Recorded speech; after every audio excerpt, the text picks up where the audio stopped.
Hi there, everyone, and welcome to the webinar today. I see we've got a number of participants who joined us. We are waiting for a few more people, but I'm going to jump in and just welcome everyone. I just want to check that everyone's getting good sound and that you're getting the video feed. I'm going to quickly open the chat window and just see if the participants that are on, if you can just give me a shout out and just let me know whether you can hear me fine. Hi, Sam. Hi, Rodrigo. Hi, Mani. Oh, welcome, my friends from Kenya. I need to show you something. I'm drinking out of my cup that I got in Nairobi. So, I'm so excited to have so many people from Kenya registered for the webinar. Fantastic. My coffee tastes extra nice in my Nairobi cup. Stunning. All right. So let me start by getting some questions from you. We're going to talk about journey maps and what do you do with them. And once you've got a journey map, a lot of people have them on the wall and they don't really know what to do with them. So let me get a sense from all of you. So who's got a journey map? And what's it for this webinar? How can I make the next hour, or a little bit less than an hour, how can I make it really useful for you? What are the questions you'd like me to cover?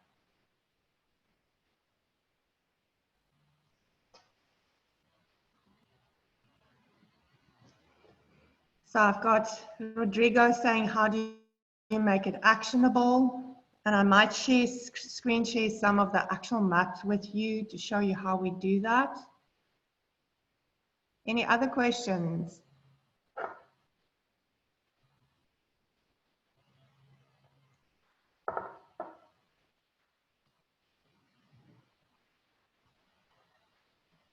All right, so while you think of more questions, I'll open this chat window a little bit later. Fantastic. Hi, Patrick. So nice to see you here. So how do you create ownership within the business? So we're gonna talk about these things. Vilma's saying, how can we work around what we know the customer wants and what your systems can do? All right, so the systems are a little bit more of a tough question, and we know it's not that easy to change them. So yeah, let's talk about that too. So what I'm going to do, I'm going to just minimize my chat window and just go into the presentation. And what I'd like a little bit later, as we talk through it, I have a participant window, and if you want to pitch in or ask a question or make a contribution, you should be able to just raise your hand. So if I look at if I look at this window, you can see there Minnie has got her hand raised. And I don't know if Minnie wants to say something, but if you want to raise your hand and ask a question, I can, from my control panel, I can actually open it. So let me quickly open. Minnie, are you able to? I'm going to open that, and if Minnie's not muted on her side, she can actually chat and ask a question. So let's agree that at any stage, I'm going to keep this little window open on the side, and if you want to ask me a question, you can do that. All right, so I'm gonna, let me just quickly do this. All right, so let me talk through what I've prepared around journey mapping, and let me just quickly see, how do I close this? All right, so as I said, a lot of people have journey maps, and in order to know where to go to, you need to kind of look at how you got there. So if we look at you know, how we got to the journey map, some of the things you might want to consider is, you know, who was involved in actually compiling the journey maps. So if we look at very often people have journey maps that they've done internally, and And the groups that they considered was a small internal group of people that are passionate. Sometimes they've gone to customers and they've done journey mapping with customers, but it's important to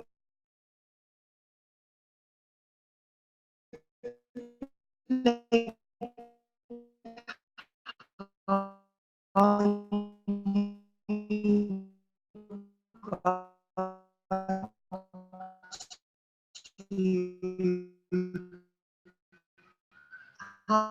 you got the one of the things that I caution, I don't even think doesn't work. Often, like, it's like saying, the gym didn't work for me, but we didn't work out in the right way, or the lawnmower is not working for me. It's only a tool, and you really need to know how to use this tool correctly. So the next perspective I want to add is, sorry, my presentation's like really jumping quite funnily. The next thing is, what did you map? People ask me, how much detail do you need to map? And it's really organizational dependent on where you at. Often we start with the end-to-end macro journey, so the life stage of the customer, from the moment that they start engaging with you. And I often tell the story, and some of you might have heard the story in the last week. I worked with a group of store managers from a grocery chain called Pick and Pay. And they asked me, I asked them, where does your journey start? And they said to me, when you arrive at the landing strip of the store. And I go, what is a landing strip? They go, no, it's that area where you enter the store. And I said, well, whatever you call that area, that's not where my journey starts. My journey starts at home when I realize it's 6 o'clock on a Wednesday evening and there's no bread and milk. And I need to go to the store, and it was an unplanned trip to the store, not really in the mood to go to the store, and I'm probably going to have a horrible experience if I go to the store on a Wednesday night. And experience is not what I feel about the brand. Experience is how I feel about myself in an interaction with the brand. So I'm already feeling quite inferior. I'm feeling quite a domestic failure when I realize there's no milk and bread. So whatever happens in that store is potentially just going to reinforce my feeling about myself. That's already not good.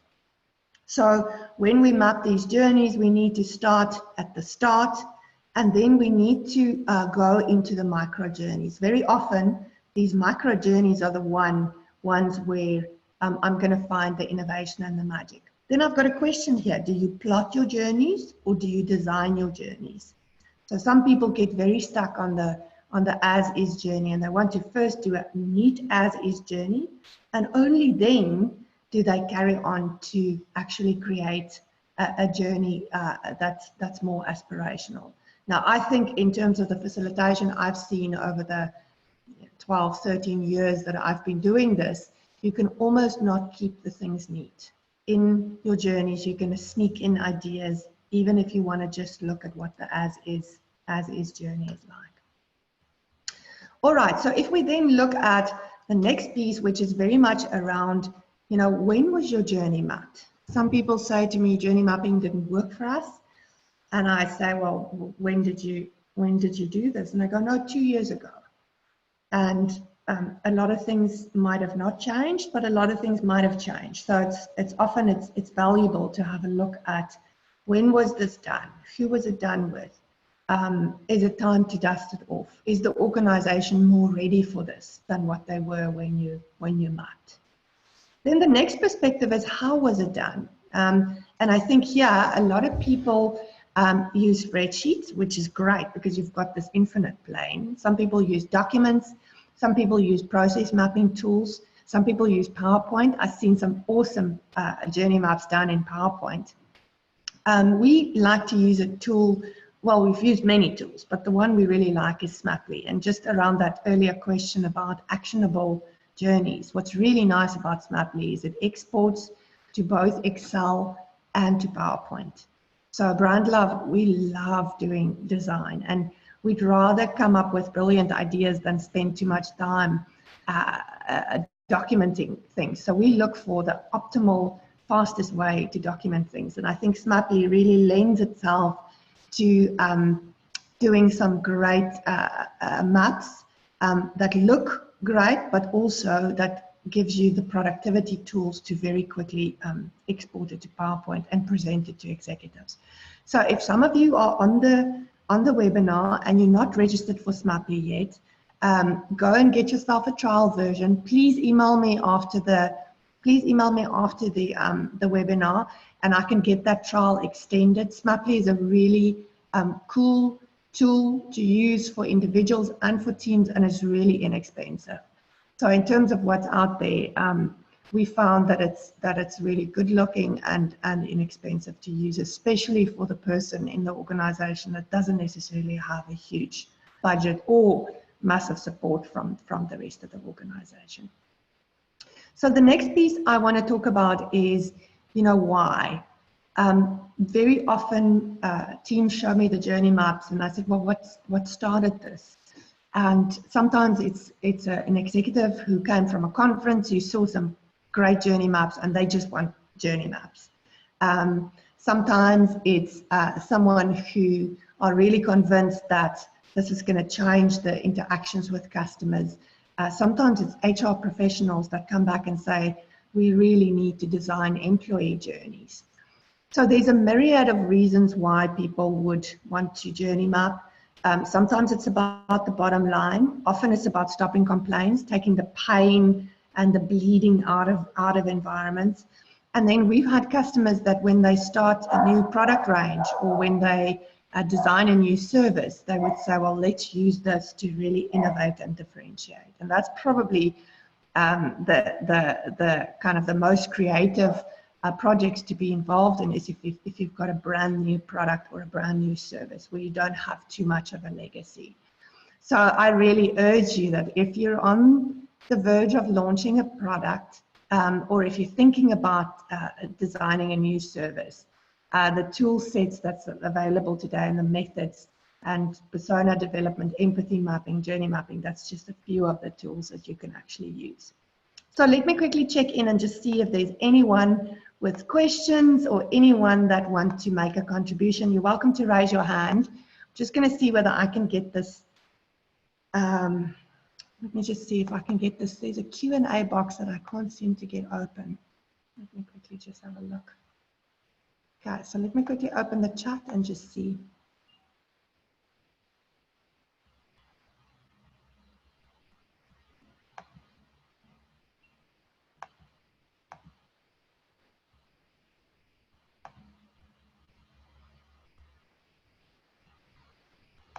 Oh, Minnie, I don't want to remove you. I just want to close this little window here. Don't know why I can't close the window. All right, no questions. Does anyone know how I can open this Q&A box? Don't know why there's no.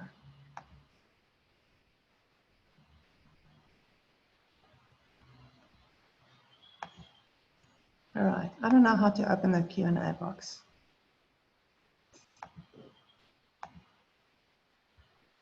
All right, there doesn't seem to be any questions. Nobody's raised their hands. So let's carry on. So some of what we want to really consider, and I'm going to go a bit wider than just journey mapping here, but some of the things we want to consider, I'm just going to fast forward my presentation there, is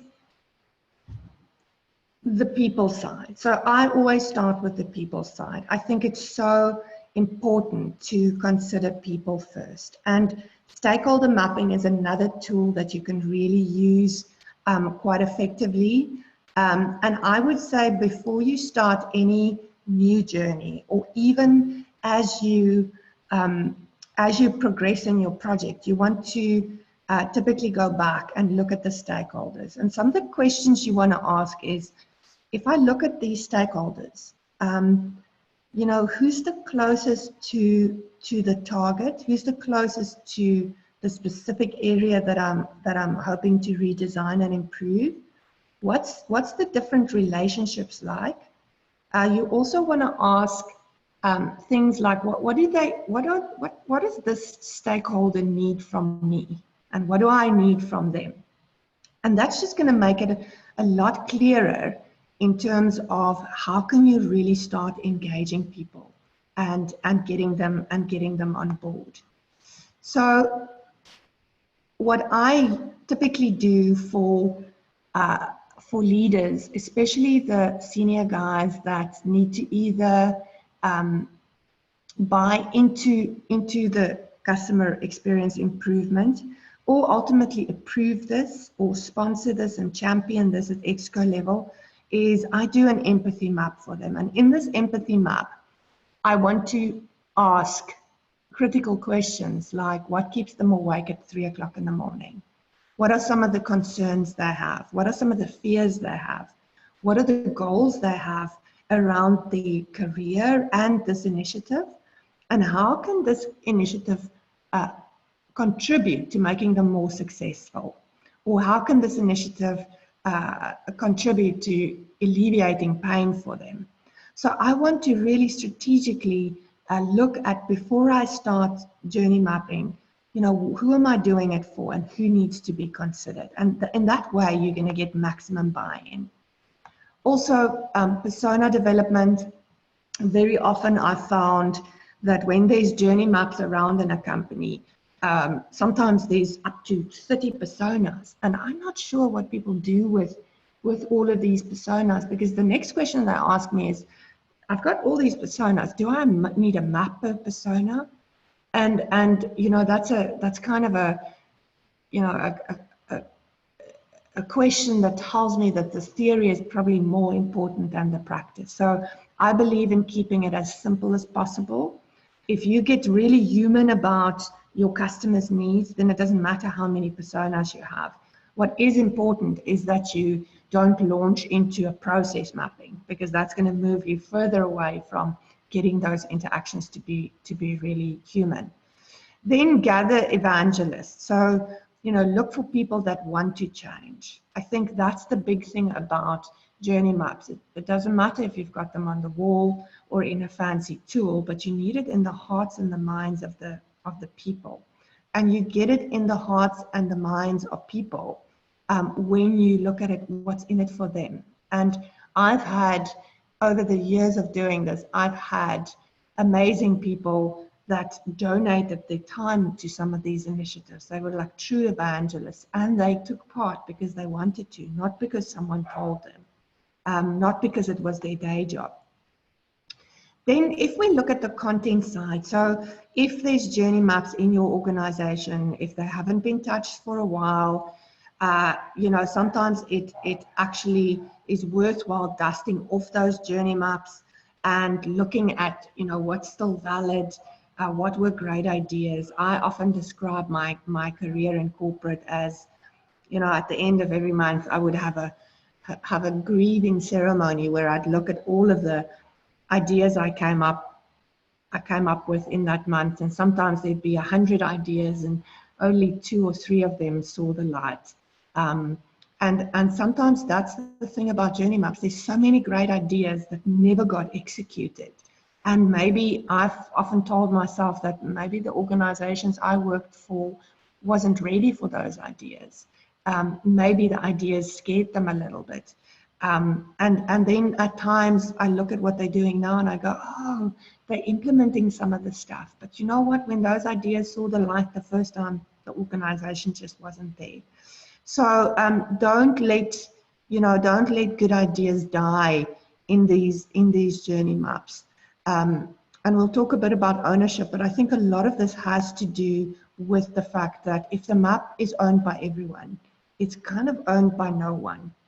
So it's really important that you keep these maps alive, and you do that through storytelling.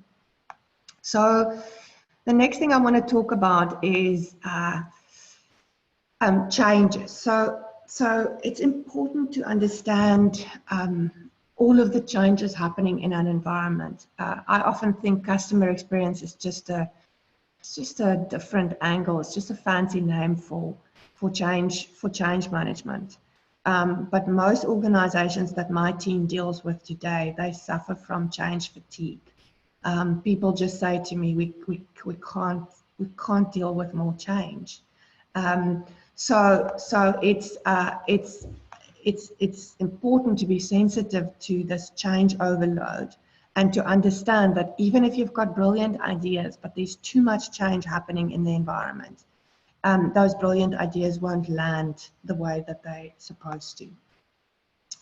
Then let's talk about the format of the journeys. So often they are beautifully printed and they're somewhere on a wall. Usually the writing on these journey maps are tiny and you can't really see what's happening on the journey map. When people present it on projectors, it's so tiny and so much detail.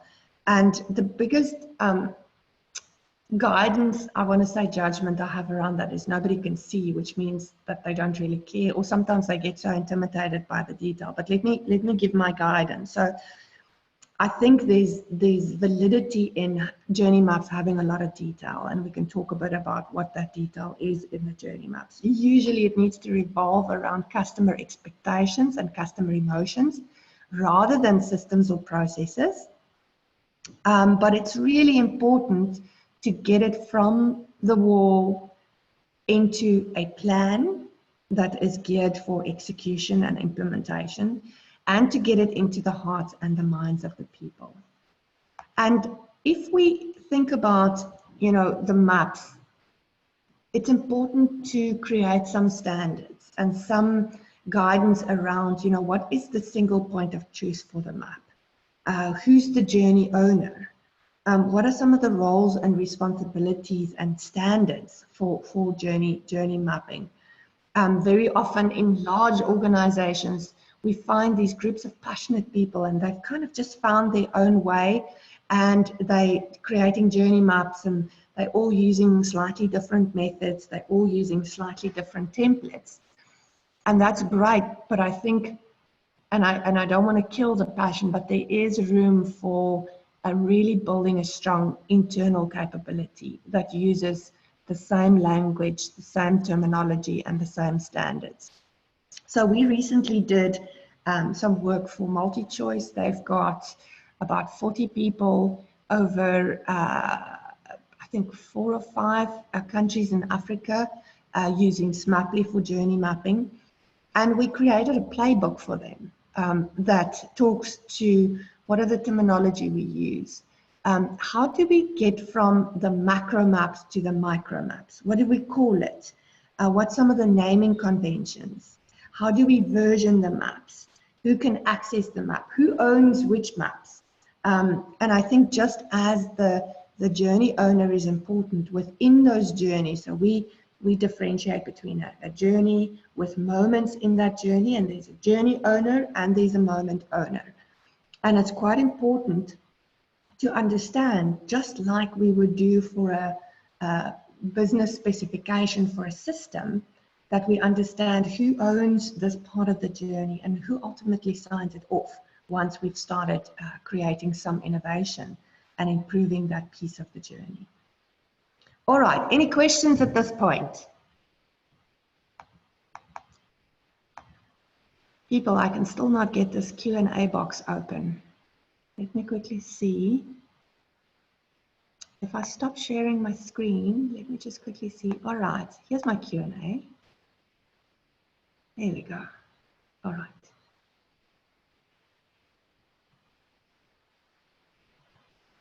Stunning. So I'm just going to quickly share my screen again.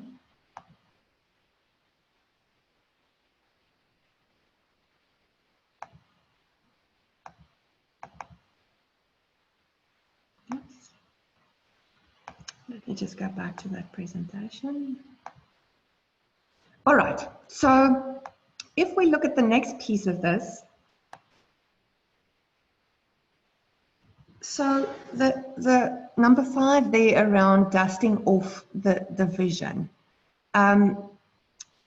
Often when we want to change, we need a very strong vision and convince people, why do I need to pay attention to this? Why do I need to attend your workshops? Why is this important?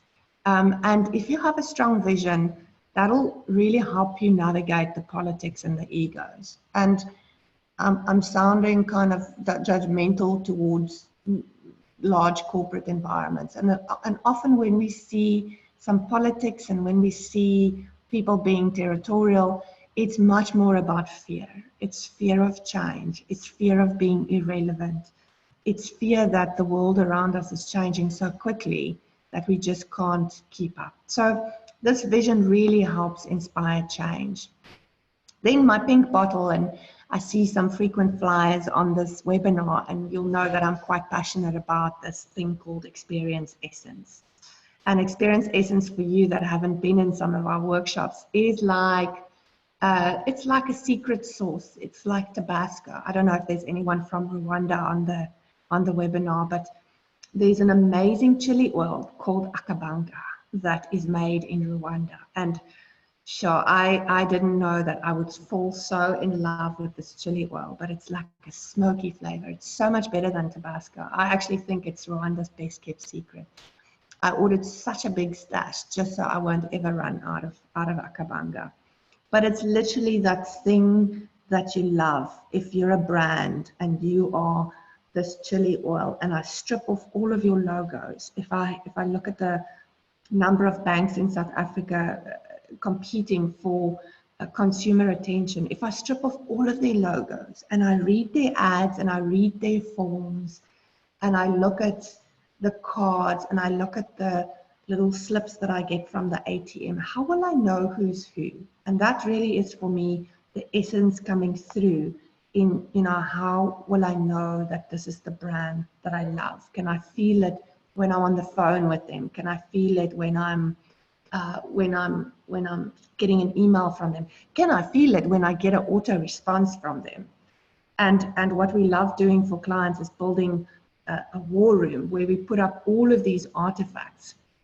And typically, sometimes for the first time, an organization would see what their customers see. Because these artifacts, everything that touches a customer was developed within a certain context by a certain team. But very often we don't see the whole storyline that the customer sees. So it's really important from the top that people know what the essence is of the experience that they want to deliver to customers. And if I ask someone right at the bottom, a junior person who's just started, you know, can they tell me what the experience essence, can they tell me what the experience essence is? And do they feel it? Are they convinced, and do they feel it? I just want to quickly check with you. It says there's a message on my screen saying sharing is paused. Bring your shared window to the front. Can you see the presentation that I'm busy running through? I'll quickly see in the chat. Presentation not shared. Okay, Patrick, thank you. Let me quickly see if I can open that window.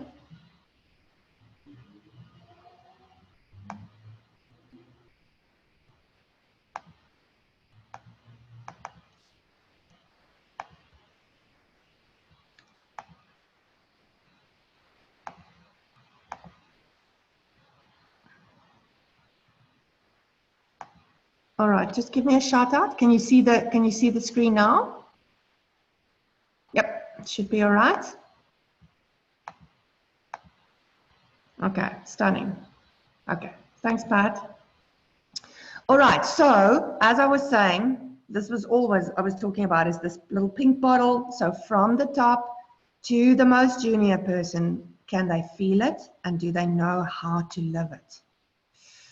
So the next thing here, if we now look at actually activating the experience. So I've got my map, I've got great ideas. Let's look at how do we activate this? So if I look at the ingredients in every map, in every journey, I'm going to have people, I'm going to have process, and I'm going to have tools.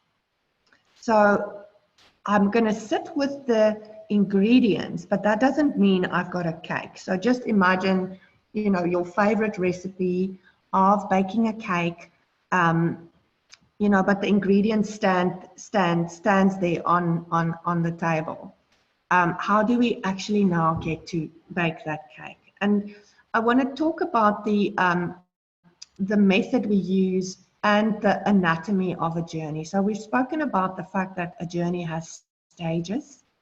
Even before the customer comes to you, there's a stage where they're looking around, maybe they're comparing, they're talking to friends.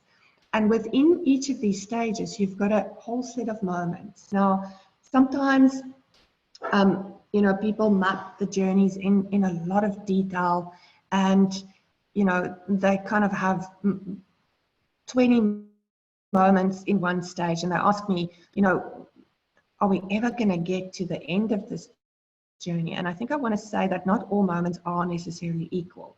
You're really looking for the moments where there's a high emotional peak or a high likelihood for a risk to your brand and the perception of your brand. So we call those moments of truth. And it was actually coined by, I think, Carlson, who was with an airline at the time. You see, now it's escaping me. So you're looking for these moments of truth where you can really stand out and where you can create a moment of peak. But in identifying these moments, often we stick to what we're comfortable with, and we stick to the processes and the systems and the things that we want to do to and for the customer. But we miss out the moments that we don't own. So in my earlier chat about Pick and Pay, my journey doesn't start when I get into the store. My journey starts at home. Then my journey involves fighting through traffic, finding parking, navigating my way through the security people, getting past other shoppers. So there's a whole lot of moments before I actually get to the shelf where I have my goods that I want to buy. So in those moments that we don't own, that might be really problematic moments, there might be some gold in those moments. So when you journey map, it's really important to look at it from the outside in and not the inside out. All right, so let's look at, once we've got our journeys, in order to get them to be implemented, it's really important to prioritize. So you have to start somewhere, and then once you've prioritized, and you might prioritize based on different criteria. One of the I think the projects that I feel the proudest of was for a large financial services provider in the life insurance space. And we looked at what were the moments of truth. So where does the brand promise really get met? And we went to customers and we asked them, what are the most important moments in this journey? We then looked at scale. So if you've got 2 million policyholders and all of them get an annual statement, there's a moment that you can impact at scale. You also know that a life insurance product is not a high touch product. So the only thing I see from that company once a year is my annual statement that tells me how much insurance I've got and how much I'm paying. So that's a pretty important moment in terms of reinforcing the need for that, in terms of really being responsible to telling me what I've got. Then in terms of implementation, once we've planned all of the activities that come out of our journey mapping, we run sprints. So like in the world of Agile, it's really difficult. If you've got a vast journey map with hundreds of actions coming out of it, it gets quite daunting. Customer experience and journey design is not doing one thing right, it's doing 100 of little things, just slightly differently. So a sprint, we define it as just a time box of either 1 or 2 weeks, and you'll run as many sprints as what you need. So for every sprint, let's say we took our journey and we chopped it up into stages. And one of our first stages, let's say I'm looking for a bank account, and my first stage would be looking around. I'm now, as a consumer, I am shopping for the best bank account that I can get with the best benefits for what I'm earning. So if I'm the bank and I'm planning the sprint, I would gather as much information about, where can people find information about the bank account? What happens when they Google? What happens when they walk into a branch? what is some of the feedback we've got in our VOC? So gather as much information about that piece of the journey. Then I'm going to analyze all of that information. Then I'm going to get a core team together and we're going to workshop that. We're going to design and possibly prototype things. We're going to present it, and ideally we want to get customers in the room and start testing the design elements of that.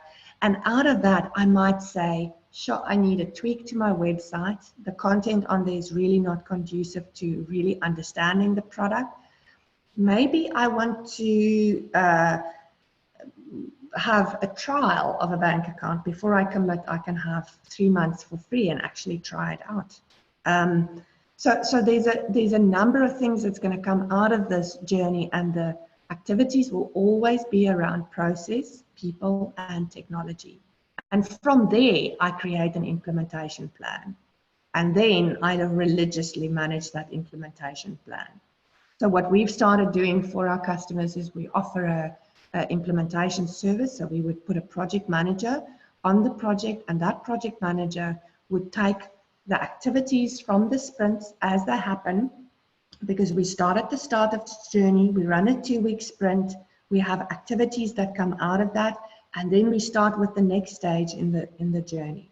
And it might need a number of these sprints. I found that if you want to make a substantial change, you probably need 6 to 8 sprints, which means you run these design sessions in blocks of 3 months, 3.5 months. Then you get an opportunity to do substantial change. And also consider that these design sessions involve people from the business areas. So it's not to be taken lightly that they have day jobs, and you have to allocate their time early on, and also manage the expectations about what you're going to need from them and what input they would need to give in the journeys. All right, so let me just quickly pause here and see if there's any questions, if anyone wants to make a contribution at this point in time. Anyone with questions, just raise your hand, and I'm going to have a sip of my Kenya coffee.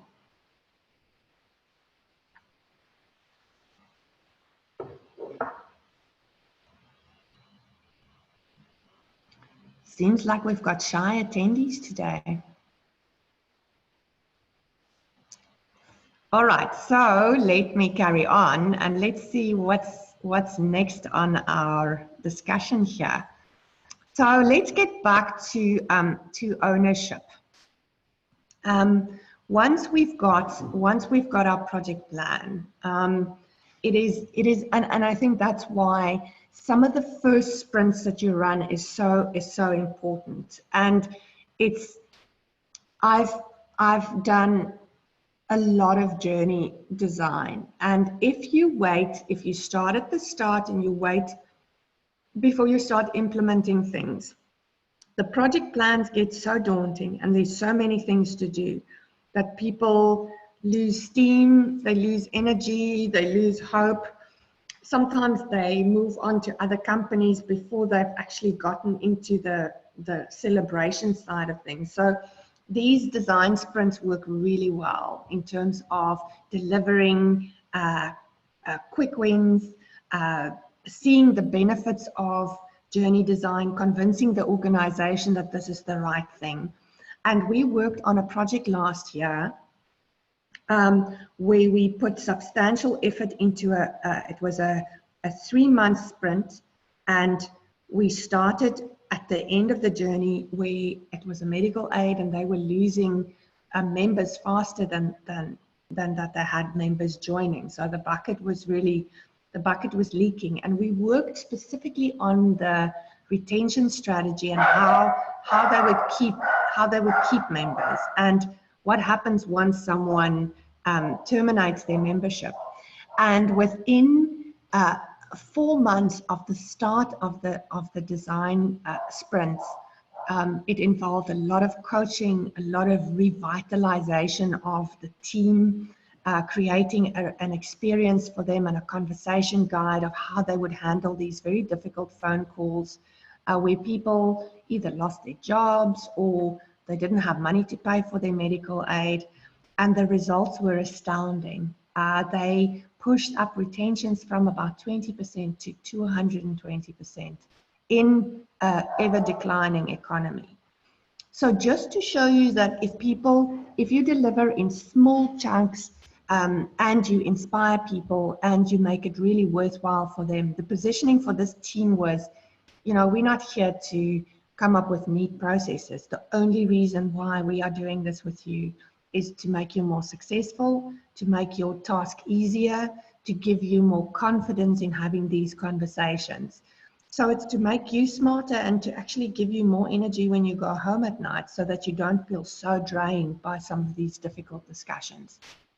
And they really embraced it and they owned it and they came back and they tried things. We even, for that particular team, we negotiated with the QA team that they would have indemnity for 6 weeks as we started the first sprint so they could try out things. The worst thing to do with journeys, and I think a lot of times why journeys remain on the wall, is there's a lot of fear in organizations to fail, fear of failure. If I hear, oh, journey mapping didn't work for us, it just didn't work in our environment, it tells me that amongst other things, there's fear, and it might have just not been the right time, or it might not have been implemented in the right way. So what's important is holding people accountable to some of the agreements that get made when you come up with these plans, and being realistic. One of the things we had actually a Zoom call with a client in Kenya the other day, and we asked them, how are you tracking against your plans for the journey that we helped them design? And they said, well, we were way too aspirational, but we're really, really encouraged by what we've seen and some of the benefits and how people have embraced it. So I think it's also, don't bite off too much. Don't set your teams up for failure. Look at what's achievable and look at what people can do within their current capacity. So I'm almost coming in for a landing. So what's really important is to track progress and then to celebrate. There's nothing like gratitude and celebration. I think in most environments, people don't get acknowledgement for what they do. And often when we've worked with a company to design journeys and they see the results, they go, oh no, we were just lucky. It's never just luck. I say journey design is a kind of a blend of science and art and magic. And for some people, it's just determination to get it done. So not for the faint-hearted. This is not easy, and that's why every time we have a webinar and every time we run workshops, people come and they say to each other, it's hard. That's why we haven't cracked this. That's why experiences very often still disappoint us. And the magic of design is you can design it for scale to work and to really have the essence of your experience and the essence of your brand, so that when we take your logo off, it's very apparent who it is and what the DNA and the personality of that brand is. So that's what I've prepared for you today, and I will make sure that we send you a full summary, and you'll get this sketch note that I've made. We will send you a PDF of this, and I'm gonna now, let's just quickly see. I'm gonna now let's just open all of these screens and let's make sure we get some questions. So I've got the Q&A box open. I've got the chat open. Let's just see if I can make this chat a little bit smaller. There we go. So there's our chat and there's our Q&A. So let's go for it. Let's just see. We've kind of addressed the how do you make it actionable. The very important thing is to break it up into small chunks and make sure that we contract with people. And really enable and empower people to implement their pieces. and make it very practical. Sometimes the aspirations are just, you know, out of people's reach. And as soon as, just to get back to the technology question, as soon as we focus very much on this system needs to be integrated with that system, then we start losing people. So it's important to look at, you know, what are the most important things before we get to the system integration. I've worked in really, really complex environments where some of those system integration pieces remain on the back burner for months and months. But while that's happening, you know, we can enable people to do real-time design. So when we map these journeys, we ask, you know, what is the customer expecting? How can we fail his expectation, and how can we exceed his expectation? And just those 3 questions can empower people to do real-time design. I'm doing that with you now. I'm wondering, you know, what's your expectations? Why did you just sign up for an hour of your time? How can I fail your expectations? How can I exceed your expectations? And I'm essentially busy doing real-time design. So I've got Patrick saying, you're right, it's hard work. I believe the first step is to sell the vision. If you can get buy-in, the rest should be so much easier. And I absolutely agree with that, Patrick. I think what we see a lot is we've got colleagues in our workshops, and you know, I love this saying, it's like pushing spaghetti up a hill. That they want to get buy-in, but they're really managing this passion from down here up there. And my advice to you, if your leaders don't get this, don't stop doing what you're doing. Just keep on going. Don't lose hope. Don't lose faith.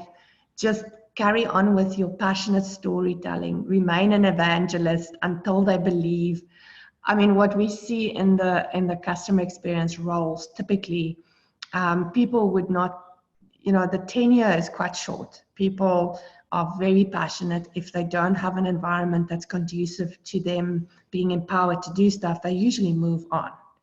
And that's, I mean, that's happy and sad at the same time. Sad for the brand that's losing them.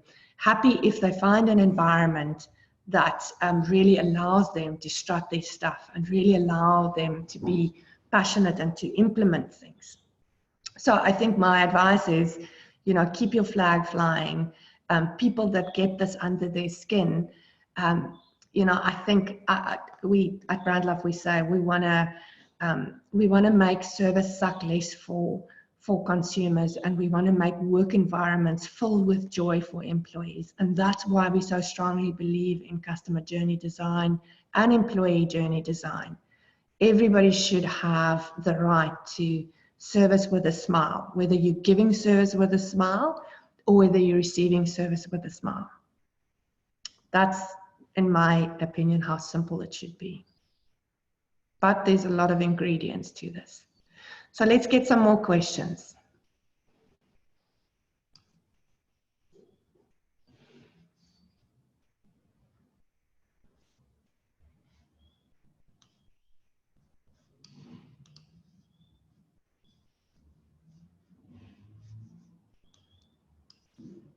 Zantia, did I answer your question about where do you start?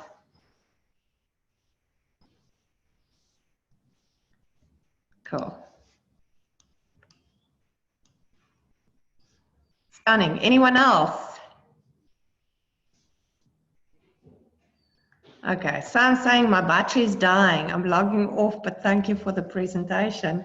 Sam, please, I hope it's your computer's battery and not your battery, because if it's your battery, we need to just recharge your battery.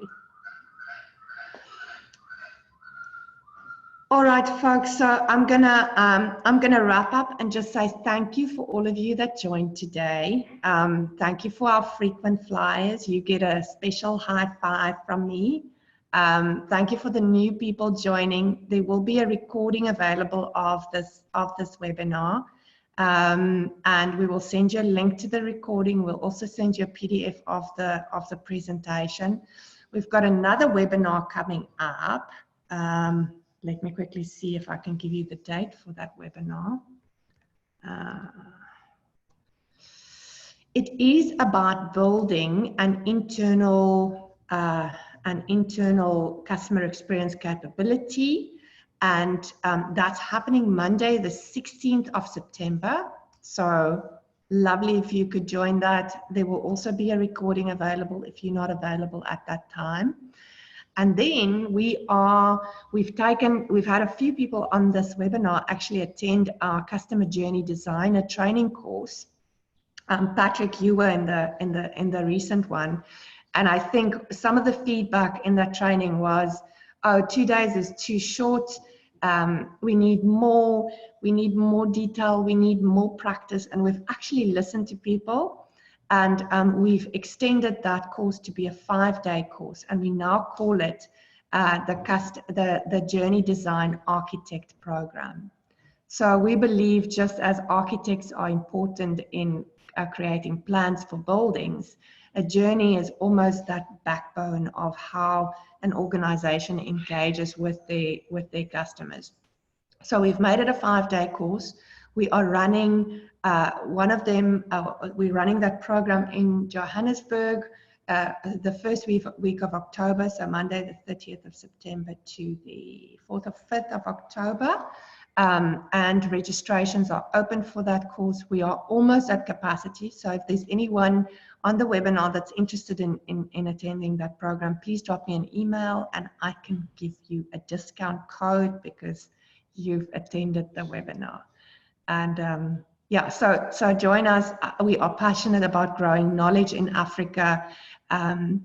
Benta from Kenya, Minnie from Kenya, it's amazing seeing you here. And we hope to be in Kenya soon, and we want to bring the Journey Architect program to Kenya. So we're busy chatting to the ICX to see if we can bring that program to Kenya. So thank you, everyone. It feels like you're right here in the boardroom with us. Hope to see you soon, and if you've got any questions, let me know. It's been such a pleasure. Bye-bye.